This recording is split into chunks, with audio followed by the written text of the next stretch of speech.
So we were talking about the Nestle project, which was a water bottling plant proposed out in Carrs Creek. Their real concern was the location of the interstate, which was a good factor for transportation, but because of the drainage in that area, they were real concerned that if there were ever a fuel spill or anything on the interstate, it would contaminate their water supply. And so, you know, it was sort of a good and a bad thing at the same time. Great for transportation, but really vulnerable in terms of the water supply. It could have been a really good project for us. We just don't really know. But the stigma of citizens running it out is sort of stuck for some reason. The other big project that was proposed, and quite honestly, it was putting a square peg in a round hole, was the Boy Scout project. They wanted to make it the permanent home of the Jamboree. We're talking 200,000 people in Goshen Pass for 3 weeks in the summer. It's not that big an area. Most of the property's floodplain. They couldn't handle sewage. They couldn't get water. Transportation was awful to that area. And it just wasn't, it was too big a project for where it was trying to go.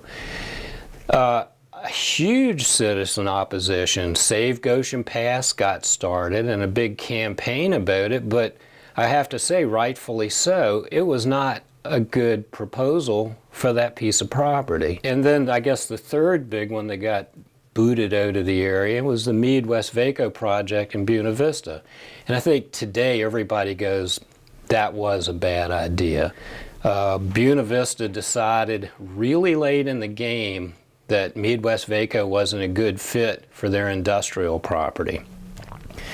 And I mean, they had signed contracts and moved forward. It ended up in a lawsuit, and they pulled out of the Rockbridge Partnership as a result. The city of Lexington and the county continued for a while, but they were floundering.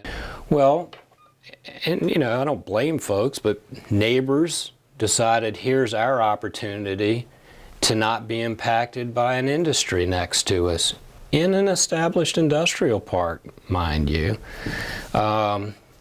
Politics got involved. There were some elections at the time, so some new people came on board with the same idea and did not do the rezoning and voided their contracts with Meade-Westvaco and ended up in a lawsuit. I can tell you, if that project were proposed today, they'd be putting out a carpet for it right now. You know, we've had some real exciting projects.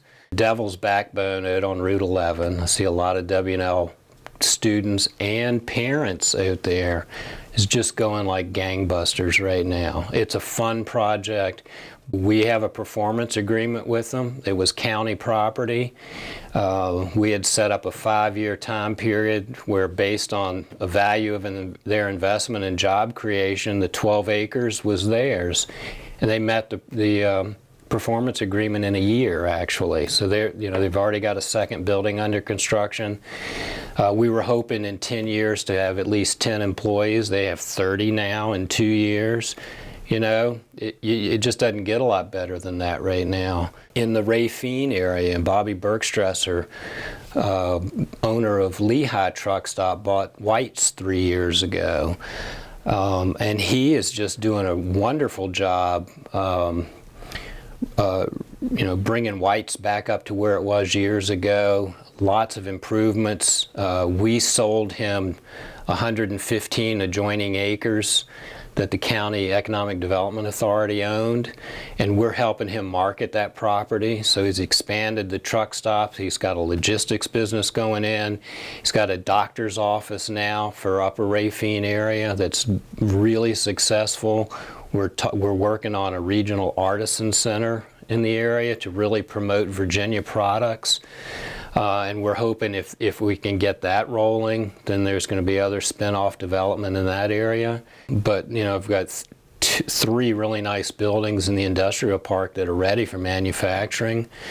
We've actually taken several prospects down there that have come through the channels at Virginia Economic Development Partnership. They know what we've got available. I mean, they know statewide what's available, but we work real closely with them, and so we've had some really nice prospects. We've had some other HVAC businesses looking at it, and you know, we're hoping we'll get a taker on one of these.